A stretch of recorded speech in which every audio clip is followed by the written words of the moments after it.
Taigi toliau tęsiu savo pokalbį apie tūpukų naudą.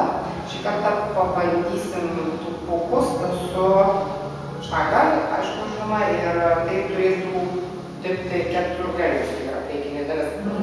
Tai pabandysiu parodyti, kaip tai turėtų atrodyti natūraliai.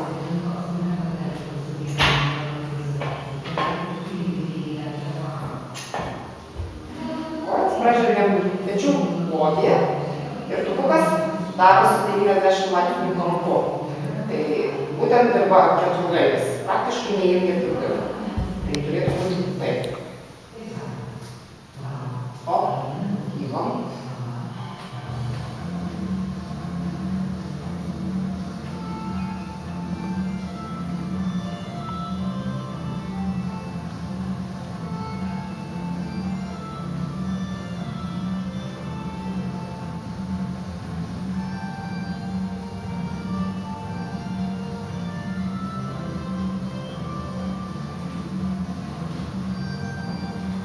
Škalo.